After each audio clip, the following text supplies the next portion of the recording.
बहुत similar kind of questions हमने classes में डिस्कस करे भी हैं। तो अगर आप इस क्वेश्चन को देखें तो बिल्कुल बेसिक सा इसमें डायोड्स आपको दिए गए हैं, रेजिस्टेंस यहाँ पर दिया गया है 3 किलो ओम का, 2 किलो ओम का, 2 किलो ओम का, और आपसे इसमें पूछा गया है, देखते हैं क्या पूछा गया, current Ix flowing in this 3 kilo ohm resistance branch, ये आपसे पूछा गया है। चलिए तो क्वेश्चन को रीड करते हैं पहले। Assume the diode in the circuit shown are ideal, यानी कि यहां पर जितने भी डायोड दिखाए गए हैं 1 2 3 4 5 डायोड इसके अंदर दिखाए गए सर्किट के अंदर, ओके। और ऐसा बोला गया है कि इनको आप आइडियल मान लें, बहुत बढ़िया, कोई दिक्कत नहीं, इनको हम आइडियल मान लेते हैं। The current Ix flowing through the 3 kilo ohm resistance, इसमें जो करंट फ्लो रहा है 3 किलो ओम रेजिस्टेंस में, वो आपको बताना है, और मिली एम्पियर में, rounded off to 1 decimal place. ये न्यूमेरिकल आंसर टाइप क्वेश्चन था। तो आप अगर देखें रिसेंट ट्रेंड, जब से न्यूमेरिकल आंसर टाइप क्वेश्चंस आना शुरू हुए हैं 2014 के ऑनवर्ड्स, तो इस पर अच्छा खासा वेटेज कवर किया था गेट पेपर में, और बहुत बेसिक सा क्वेश्चन है। अगर हमने सही से डायोड के प्रिंसिपल्स को समझा है, सीखा है, तो इजीली हम इस तरह के क्वेश्चंस को आंसर कर सकते हैं। चलिए सॉल्व करते हैं इसको। स्क्रीन को पॉज करके आप लोग अगर इसे ट्राई करना चाहें तो बिल्कुल आप लोगों को इसे सॉल्व करने की कोशिश करनी चाहिए। Now I am going to solve this question. So इसको सॉल्व करने के लिए सबसे पहले मैं डायोड की नेमिंग कर देता हूं। यहाँ पे जैसे मैंने बोला ये D1 है, ओके, D2 है, ये D3 है, ऐसे नाम रख दिए इनके, D4, D5, जिससे हमको समझ में आए किस डायोड की बात हो रही है। ओके, सो दोस्तों इसमें आइडियल डायोड की बात की गई है, एंड यू ऑल नो कि जो डायोड आइडियल होता है वो दो ही तरह की सिचुएशंस में ऑपरेट करता है, यानी कि जब तक कुछ अलग से मेंशन नहीं कर दिया जाता तब तक हम आइडियल डायोड के अबाउट दो ही चीजें कंसिडर करके चलते हैं। जब वो ऑन होगा, ऑन स्टेट में होगा, तो एक्ट करेगा as a short circuit element, यानी कि ऑन स्विच की तरह बिहेव करेगा ये। और जब ये ऑफ स्टेट में होगा तो ये एक्ट करेगा दोस्तों हाई रेजिस्टेंस एलिमेंट, यानी कि हम बोल सकते हैं ओपन सर्किट। ओके, तो हमें यहां पर ये भी एनालाइज करना होगा कौन सा डायोड ऑन ऑफ कब होगा। और ऑब्वियस है कि इस तरह के क्वेश्चंस को हैंडल करने के लिए हम कई बार अजम्पशन से भी जाते हैं। जैसे मान लीजिए हम कुछ भी, हमें जो लग रहा है, सबसे उलूल जरूल अजम्पशंस पे नहीं लेना, आपको ऐसा अजम्पशन सोचना है जो आपको लगता है सबसे क्लोज टू है एग्जैक्टनेस के। ओके, आपको लग रहा है कि यहाँ हाँ इसके होने के चांसेस बहुत ज्यादा है, उस अजम्पशन के थ्रू जाएंगे तो थोड़ा सा टाइम आप बचा पाएंगे वहां पर। देखिए D1, D2, D3 डायोड्स में अगर मैं समझूं, ध्यान से सुनना, अगर मैं आपसे बोलूं कि D1 डायोड ऑन है, ओके, अब जैसे ही D1 डायोड ऑन हुआ, ध्यान दीजिएगा, it's very simple question, D1 diode जैसे ही ऑन होगा तो ये शॉर्ट सर्किट हो जाएगा। मतलब हम ये बोल सकते हैं कि यहां का वोल्टेज हो जाएगा 15 वोल्ट। ओके, सो इसका मतलब हुआ कि जब D1 डायोड ऑन होगा तो इस नोड का वोल्टेज हो जाएगा 15, और आप जानते हैं डायोड के अंदर जब P रीजन का वोल्टेज N रीजन से हाई होता है पर्टिकुलरली, तो उस कंडीशन में डायोड कंडक्शन में आता है, यानी कि ऑन स्टेट में रहता है। और P टू N वोल्टेज अगर लो नेगेटिव है, P टू N का पोटेंशियल डिफरेंस जो अप्लाइड है थ्रू रजिस्टर, वो अगर नेगेटिव है तो हम बोलते हैं डायोड ऑफ स्टेट में रहेगा। तो क्लियरली आप बोल सकते हैं यहां पर 15 हुआ तो यहां पर 10 P साइड ऑफ D2, और यहां पर है 15, तो ऑब्वियसली D2 ऑफ रहेगा और D3 भी यहां पर क्या रहेगा, ऑफ रहेगा। यानी कि जब अगर हम D1 को क्या मान के चले, ऑन मान के चलते हैं, तो ये बाय डिफॉल्ट कंडीशन आती है कि D2 D3 क्या हो जाएंगे, ऑफ हो जाएंगे। ओके, ये assumption that's absolutely correct. Okay, लेकिन स्टिल आपको लग रहा है कि कुछ और अगर हम कंसीडर करके चलते तो क्या होता, ध्यान दीजिए।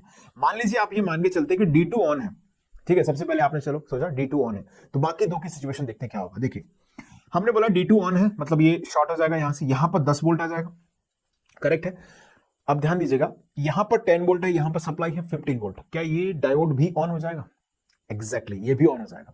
तो दोस्तों ध्यान देना जरा, अगर यहां पर 10 वोल्ट है और ये ऑन हुआ तो यहां पर 15 वोल्ट होना चाहिए, means Kirchhoff's voltage law follow नहीं हो पाएगा, किसी एक नोड के अबाउट मल्टीपल वोल्टेजेस पॉसिबल नहीं हो सकते। तो इसका मतलब है दोस्तों कि D2 डायोड जो है हम ऑन नहीं मान सकते, करेक्ट। अब मान लीजिए आपके दिमाग में आता है हम D3 को ऑन मान लेते, देखो जरा क्या होगा। ऑब्वियसली फिर वही सिचुएशन आती, देखो D3 को हमने ऑन माना तो यहां पर 5, मतलब ये भी ऑन होना चाहिए, ये भी ऑन होना चाहिए, तो इसी नोड पर मल्टीपल वोल्टेजेस की सिचुएशंस बन रही है, मतलब ये भी पॉसिबिलिटी नहीं है। यानी कि हम ये बोल सकते हैं कि D1 ऑन है, D2 D3 ऑफ होंगे, ये अजम्पशन नहीं है। नाउ हमने इसे वेरीफाई कर लिया है, क्लियर है सभी को। चलिए तो अब हमारे पास जो मॉडिफाइड सर्किट आएगा दोस्तों, प्लीज आप लोगों ने इतना लिख लिया, क्वेश्चन नोट कर लिया, ये सब लिख लिया इतना, अब मैं थोड़ा सा स्क्रॉल करता रहूंगा बीच बीच में इसको, ठीक है। देखिए अब हमने देखा कि जो 15 वोल्ट सोर्स है यहां पर, अब D1 डायोड ऑन हो चुका है, तो सर्किट की सिचुएशन जो है वो ये है, यहां पर ये डायोड ऑफ है, ये डायोड ऑफ है, तो इनका कोई इन्वॉल्वमेंट नहीं रहेगा सर्किट पर डेफिनेटली। अब ये 3 किलो ओम रेजिस्टेंस हो गया हमारा। यहां से अगर हम देखें तो अब हमें फिर से फर्दर एक अजम्पशन की जरूरत पड़ेगी, तो अब आपका जो मन करे वो अजम्पशन आप ले सकते हैं। जैसे मान लीजिए हमने यहाँ पर D2 D4 जो डायोड कनेक्टेड है, हमारे पास जो सर्किट होगा वो अब इस तरह से हो जाएगा, करेक्ट है ना, लाइक दिस। ओके, यहां पर आ गया आपका 6 वोल्ट का सोर्स, ये हो गया हमारा D5 डायोड, ये हो गया हमारा D4 डायोड, और दोस्तों यहां पर है 2 किलो ओम का रेजिस्टेंस। क्लियर है ना। अब इस नोड का वोल्टेज तो हमको मिल गया जो 15 वोल्ट है, इतना नोट कर लो, आप चाहो तो सर्किट को नोट कर लो, पहले लिख लिया सबने। चलिए अब आगे बढ़ते हैं। ध्यान दीजिए यहां पर 15 वोल्ट है, और हम डायरेक्टली यहां पर भी बोल सकते हैं कि ये भी अब 15 वोल्ट ही है। अब यहां से दो स्विचेस हैं, D4 D5, अब इनमें अकॉर्डिंगली करंट यहां से कुछ चला जाएगा, कुछ यहां से करंट चला जाएगा। तो आपको जो अजम्पशन सही लग रहा है वो आप अजम्पशन यहां से लेके चल सकते हैं। मान लीजिए मैं थोड़ी देर के लिए बोल दूं कि चलो दोनों ही ऑन है, लेट्स अज्यूम, ठीक है, हमको नहीं मालूम कौन सा ऑन है कौन सा ऑफ है। सो हमने ये मान लिया कि ये दोनों ही डायोड जो है वो ऑन स्टेट में है। गाइज मैं यहां पर सॉल्व कर रहा हूं क्वेश्चन को, एक्सप्लेन भी कर रहा हूं, इसलिए इतना टाइम लग रहा है। जब आप एग्जाम में इसको सॉल्व करेंगे तो आपको इतना समय नहीं लगना चाहिए, और लगेगा भी नहीं अगर आपने सही से चीजों को सिस्टमैटिकली सीखा है। तो मुझे यहाँ पर एक्सप्लेन करना है, आपको समझाना है, साथ में मैं लिखते जा रहा हूँ। तो हो सकता है ऐसा लग रहा हो कि एक क्वेश्चन को सॉल्व करने इतना समय लगता है, ऐसा बिल्कुल भी नहीं है। क्वेश्चन बहुत फंडामेंटल बेस्ड है, तो हम आसानी से इसको एग्जाम में सॉल्व कर सकते हैं। चलिए भाई, हमने ये मान लिया कि इनको ऑन मान लेते, चलो मान लो, बढ़िया है, ऑन, कोई दिक्कत नहीं है। तो ये हो गया 12 वोल्ट, ओके, यहां पर ये हुआ एक 2 किलो ओम, ओके, और यहां पर हमने इसको भी क्या माना है, ऑन मान लिया है। तो यहां पर ये 6 वोल्ट आया, यहां पर ये 2 किलो ओम, ये होगा 3 किलो ओम, ये 2 किलो ओम, और दोस्तों ये टर्मिनल हो गया हमारा 15 वोल्ट का, जो कि डायोड के थ्रू यहां पर कनेक्टेड है। बिल्कुल ये ना सोचें कि ये कोई ओपन टर्मिनल है। आपको मैंने ये पहले भी बताया था कि हम जब भी इस तरह से लिखते हैं, ये लिखने का तरीका होता है एनालॉग इलेक्ट्रॉनिक्स में, कि सोर्स को ऐसे दिखाया नहीं जाता, सिर्फ यहाँ पर टर्मिनल पर वोल्टेज दिखा दिया जाता है। ऐसे नहीं ये वोल्टेज हवा में लटका हुआ है, ओके, ये बिल्कुल किसी सोर्स के थ्रू ही कनेक्टेड है।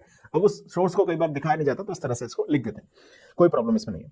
चलिए, तो हम यहाँ पर मान के चलते हैं कि यहाँ जो करंट जा रहा है, सपोज IX, सपोज क्या मतलब यही IX है जिसकी बात की जा रही है, सॉरी, देखिए अब ये IX जो है दोस्तों वो दो पार्ट में डिवाइड हो रहा है। एक करंट इधर चला जाएगा, I1 मान लिया, ओके, एक करंट इधर चला गया, हमने इसको I2 मान लिया। तो क्या हम ऐसा बोल सकते हैं कि IX जो है वो I1 प्लस I2 के इक्वल है। आप यहां पर चाहें तो किरचॉफ्स करंट लॉ लगा सकते हैं, KCL, है ना। तो सपोज जस्ट अज्यूम यहां पर जो वोल्टेज है वो Vx है, Vx वोल्टेज हमने मान लिया, और let's apply the KCL at Vx। इसको पहले नोट करो, आप इतना लिख लिया, आप लोगों ने लिख लिया यहां तक। चलिए, now KCL at Vx, Kirchhoff's current law, जो इनकमिंग करंट है वो IX है, okay, that is equal to what, बोलो, I1 plus I2। IX is the incoming current and that must be equal to the sum of outgoing current. So guys, IX को मैं क्या बोल सकता हूँ, हाई टू लो, किसी भी resistance R में, जैसे मान लीजिए रेजिस्टेंस R है, यहाँ का पोटेंशियल V1 है, यहाँ का पोटेंशियल V2 है, ओके, तो इसके अंदर जो करंट I फ्लो हो रहा है सपोज, तो I की वैल्यू हम ऐसे लिखते हैं, V1 minus V2 by R। ये मैंने जस्ट बता दिया आपको, लेकिन सभी को मालूम है ये चीज, है ना। जस्ट इसको साइड में लिखना चाहता हूँ, आप लिख देना, ठीक है। तो देखो IX क्या होगा, 15 minus Vx, 15 minus Vx upon 3k is equal to I1 क्या होना चाहिए, बोलो, Vx minus 6 upon 2k plus ये होना चाहिए Vx minus 12 upon 2k। Clear है इतना? यहां तक सही लिखा है कि नहीं, हमने करेक्ट लिखा है एकदम। चलिए आगे बढ़ते हैं। सो दोस्तों यहां से के सब एक दूसरे को कैंसिल कर देंगे, लेफ्ट हैंड साइड और राइट हैंड साइड को अगर हम देखें तो यहां पर हो गया 15/3 यानी कि 5 minus Vx by 3, Vx by 3 को उधर भेज देते हैं। चलो थोड़ा सा सिंपल करते हैं इसको, इक्वेशन को। तो 15 और ये कांस्टेंट जो है 6/2 कितना हुआ, 3, तो यहाँ आएगा तो प्लस हो जाएगा, 12/2 यानी कि यहाँ पर भी आया 6, और ये उधर गया तो Vx/2 ये है, Vx/2 है, तो ये हो गया Vx और ये हो गया Vx/3। सो Vx प्लस Vx/3 है ना। सो क्या मैं ऐसा बोलूं, 4Vx/3, यस, ओके। चलिए भाई, तो इसको जरा सॉल्व कर लेते हैं। Vx इज इक्वल टू कितना आएगा, 5 plus 3 8 plus 6 14, 14 into 3 42, am I right? 14 into 3 by 4, 42/4। कोई गड़बड़ तो नहीं करी है मैंने, मुझे सही लग रहा है यहाँ तक, ठीक है। तो Vx को हमने लिखा कितना आएगा, ये 10 वन टाइम डिविजिबल होगा, ओके, और फिर यहाँ पे 2 आएगा, सो 10.5 वोल्ट, सही है क्या, यस, 10.5 वोल्ट आ गया हमारे पास Vx की वैल्यू। दोस्तों हमें Vx नहीं चाहिए, हमको क्या चाहिए, करंट Ix की वैल्यू चाहिए। चलो जरा सर्किट पर वापस आते हैं, पहले इसको नोट कर लो इत्मीनान से। आप लिख लिया, आप सभी ने लिखा इसको, नोट किया, कंप्लीट। चलिए अब आते हैं सर्किट पर दोबारा से। देखिए साथियों, अगर यहां का वोल्टेज है Vx, यहां का वोल्टेज वो आया है हमारे पास 10.5। अब जरा ध्यान दीजिए, यहां पर डायोड हमने जो कनेक्ट किया है वो D4। दोस्तों यहां का वोल्टेज है 12 वोल्ट। अगर मैं इस करंट I2 की वैल्यू निकालूं यहां से, तो आप ये बोल सकते हैं कि I2 जो आएगा वो नेगेटिव आएगा। क्या मैं ऐसा बोल सकता हूं कि नहीं? डायोड के अंदर दोस्तों करंट फ्लो होता है P side to N side. अगर डायोड को हमने ऑन कंडीशन में माना है, देखिए हमने यहां पर अभी भी अजम्पशन लेके चले थे D4 और D5 का, और हमने ये माना कि D4 D5 जो है ऑन स्टेट में है, तो अब हमको ये इन्वेस्टिगेट भी करना पड़ेगा कि diode D4 D5 actually on state में है या नहीं है। तो अगर हम इस चीज को ऑब्जर्व करें तो एक चीज समझ सकते हैं गाइस कि जो I2 करंट आ रहा है वो 10.5 माइनस 12/2K होगा, तो जो कि नेगेटिव आ रहा है, मतलब प्रॉब्लम हो गई। D4 डायोड जो हमारा हमने ऑन माना था वो एक्चुअली ऑफ स्टेट में। आप चाहो तो यहां पे लिख दो here current I2 is negative, which is the diode D4 current flowing from P to N, hence diode D4 is in off state। बात समझ में आ गई? डायोड D4 क्या है दोस्तों, अब यहां पर ऑफ स्टेट में है। ओके, अब जरा D5 को देखें तो D5 जो डायोड है उसके करंट के क्या हाल चाल है, देखो जरा 10.56 वोल्ट, यानी कि बिल्कुल सही बात है कि जो D5 डायोड है वो ऑन स्टेट में ही होगा। मतलब अभी हमने इतने कैलकुलेशन से ये कंक्लूड कर लिया है कि जो D5 डायोड है वो ऑन होगा और D4 डायोड है वो ऑफ होगा। तो अब हमारे पास जो Vx की वैल्यू आई है वो भी मॉडिफाई होगी, क्योंकि अब सर्किट में कंडीशंस अलग है। अभी हमने क्या पता लगा लिया कि D4 D5 जो है वो कौन ऑन कौन ऑफ। तो देखिए ध्यान दीजिए, अब हमारे पास जो फाइनल मॉडिफाइड सर्किट आएगा वो ऐसा कुछ आएगा। देखिएगा 15 वोल्ट। देखिए मुझे फंडामेंटल्स आपके क्लियर करने हैं, जिनको थोड़ा सा डायोड के सर्किट्स में डाउट होता है, तो उनके हिसाब से मैं इसको सॉल्व करके दिखा रहा हूं, आप बेसिक से समझने की कोशिश कीजिएगा। ओके, सो उतना आसानी से आपको समझ में आया, जिसलिए मैं इतनी सारी कैलकुलेशन यहाँ पे कर रहा हूं। देखिएगा हमने ये लिखा, सो ऑब्वियसली ये 12 वोल्ट सोर्स हमने यहाँ पे कनेक्ट किया है। ओके, और ये हो गया 2 किलो ओम रेजिस्टेंस, और ये क्लियर हो चुका है कि ये ऑफ स्टेट में होगा और जो D5 डायोड है वो ऑन स्टेट में होगा, यानी कि ये। अब सिंपल सर्किट ये है दोस्तों, यहां पर कुछ करंट जाना नहीं है, मतलब जो Ix करंट हमने यहां पर लिखा था जो कि हमसे पूछा गया था, तो वो सीधा सीधा Ix करंट जो है वो यहां से ऐसे चलते हुए जा रहा है। ये पाथ हो गया करंट Ix का, मतलब इस 3 kilo ohm resistance 2 kilo ohm resistance से होते हुए एक ही करंट यहां पर फ्लो हो रहा है, वो है Ix। क्या होगी वैल्यू इसकी? डायोड तो शॉर्ट सर्किट है, आइडियल डायोड है आफ्टर ऑल।